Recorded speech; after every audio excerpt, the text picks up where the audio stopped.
After a long period of working away from home, I returned to find that the treasures I had in my room were gone. I couldn't believe it and searched for other things, but they were all missing.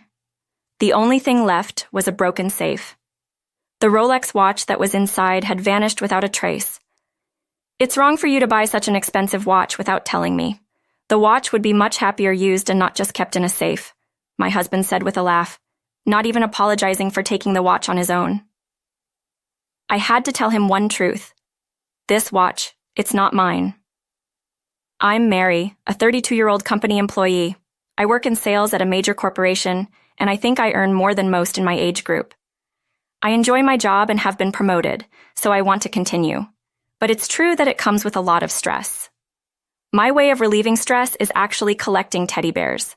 And not just any teddy bears, but the ones from established teddy bear makers. It's hard to find and buy them, and our parents who know about my hobby have suggested more than once that I could get a good price if I sold them. I hated this interference so much that even after getting married, I decided to live in my husband's hometown. My husband, Joseph, is a company employee of the same age. We don't have children yet. He never complains about my hobby of collecting teddy bears and tolerates it. When we got married, Joseph's job was so demanding with lots of overtime, so we decided to rent an apartment in his hometown. We talked about moving if the apartment got too small, but with his busy schedule and the hassle of moving, we ended up staying here. Mary, your stuffed animals have increased quite a bit. Yes, they have, but that doesn't mean I can sell them. I don't want to take them to my parents' house. They'll just tell me to sell them again. Joseph, who usually says nothing about my hobby, brought up this unusual topic. About that, do you remember my friend Stephen? Stephen, the one who came to our wedding? I barely remembered Stephen as Joseph's classmate from his student days who had attended our wedding. Yeah, that's Stephen. Turns out he runs a storage facility nearby. How about we store them there? He says he can give us a bit of a discount. Really? Then let's ask him to do that. The discussion was settled, and I decided to store my teddy bears in a storage facility run by Joseph's friend.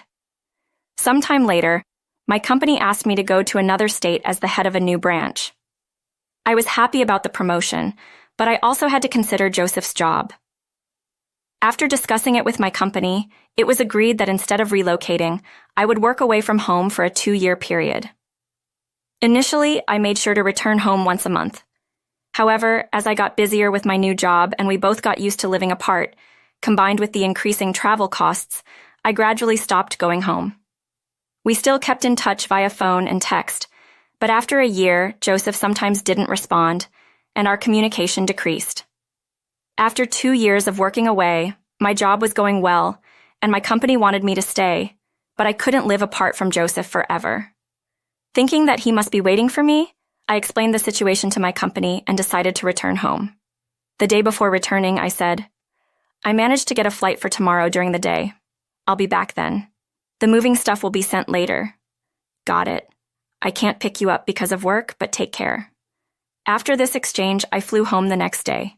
When I returned to the apartment, the living room and my room were tidier than I expected. It's cleaner than I thought. Joseph must have cleaned up. Wait, where are the teddy bears that were here? Maybe he put them in the storage room. My favorite teddy bears that used to decorate my room were missing. I thought maybe Joseph, considering the dust they might gather over 2 years, had stored them in the storage room, so I decided to go there to retrieve them. Inside, I was shocked by an unexpected scene. Not a single one of my teddy bears was there. They were all gone, even the dust covers. The only thing left in the storage room was a forcibly opened and broken portable safe. When I hurriedly called the manager, a man, not Stephen, introduced by Joseph, answered. For the past 2 years, a man has been coming and going from the storage room. Stephen, the manager, stepped out today and I'm covering for him. I had many questions for Stephen, but resigned myself to asking Joseph about the situation. If Joseph had no idea either, I would need to report it. So, before leaving, I took some photos of the storage room. After a while, Joseph came home. The first thing I thought upon seeing him was, has his face changed? He wasn't fatter, but something about his hairstyle, hair color, and the way his eyebrows were groomed. His whole demeanor seemed like a different person. Without much of a greeting, I immediately asked about the teddy bears. Hey, Joseph, do you know what happened to my teddy bears? The storage room was empty. Calm down, Mary. I disposed of the stuffed animals. Disposed? You didn't throw them away, did you? Joseph looked at me, smiled, and shook his head. No, I sold them. Remember what your mama said? That these brand teddy bears could be sold for a high price. I had an appraiser come to the storage room and he was amazed. I've never seen so many well-preserved famous brand teddy bears. Sold them for way more than the prices listed on their website.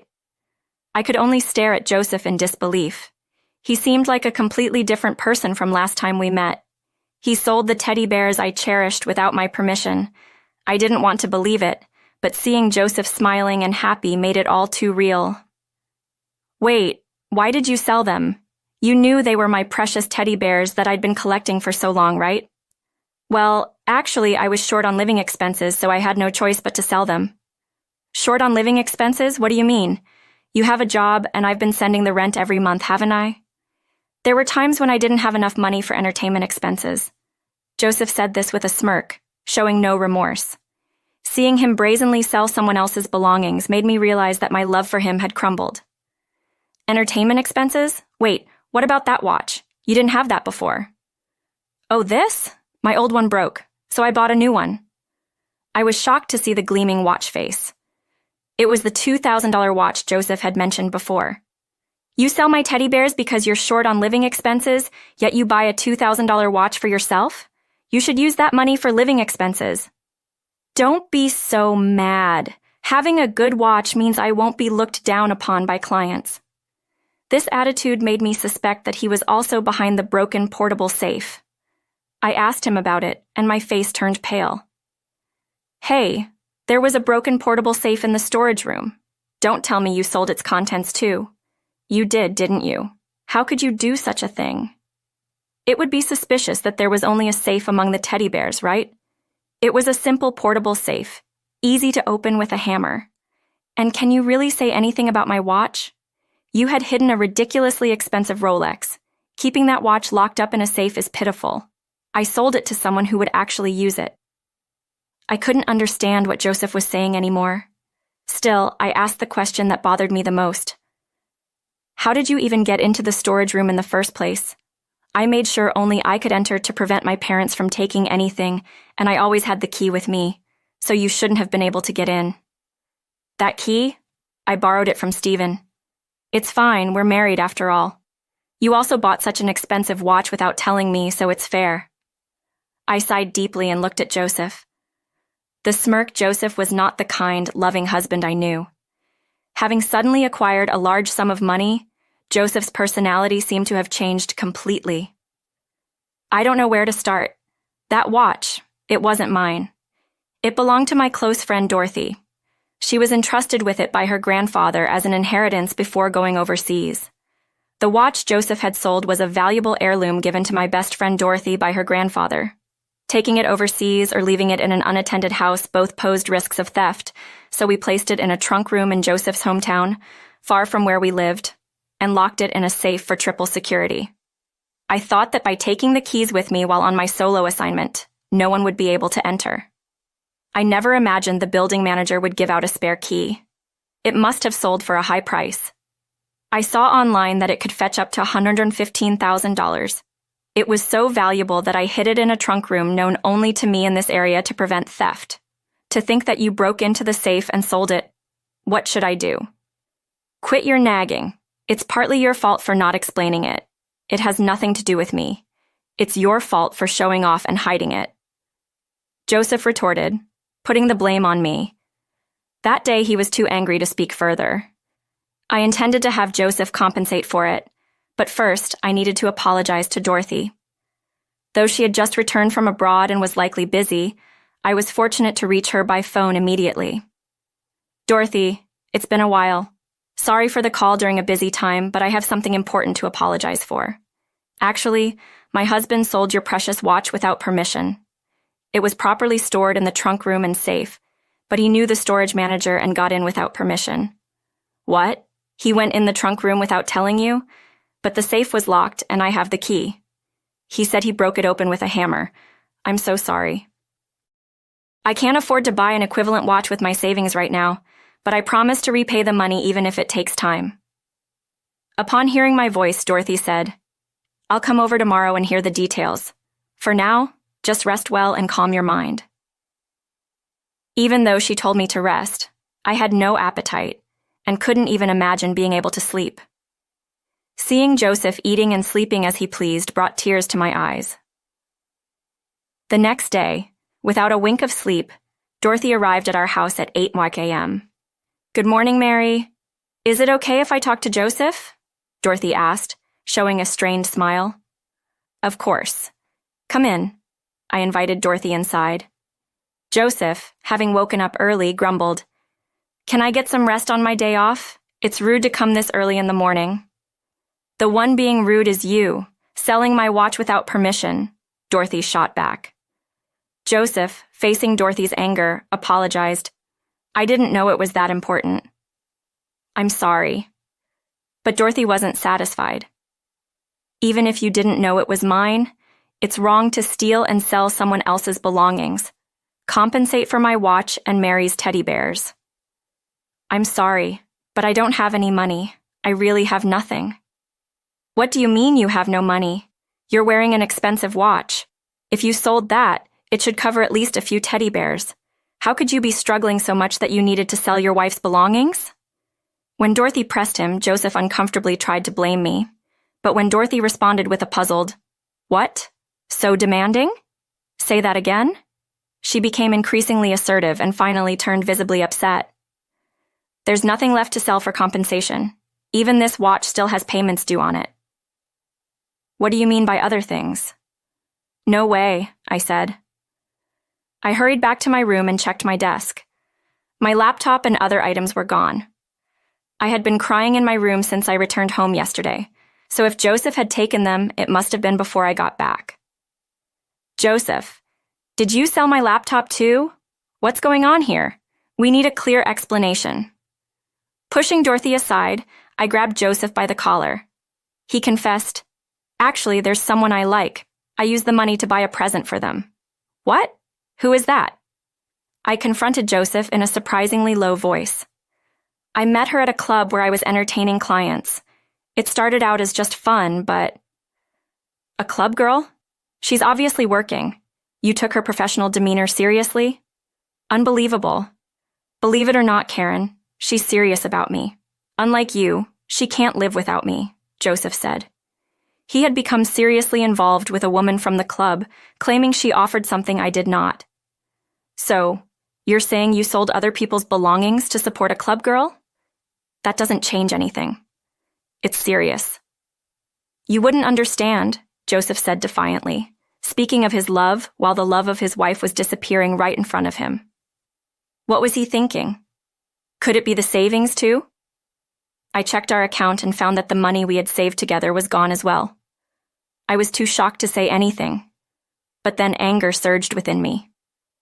Ignoring Joseph, who was rubbing his neck, I grabbed Dorothy's hands. Dorothy, let's go to the police. What? The police? Joseph was surprised that I suggested going to the police, but it was the obvious response. I'm going to sue. I was planning to repay Dorothy for her watch, but not anymore. A man who steals and sells other people's things and cheats should be arrested. Yes, it's good that you've come to terms with this, Mary. Let's go to the police. As Dorothy and I, smiling, headed towards the door, Joseph panicked and clung to us. What?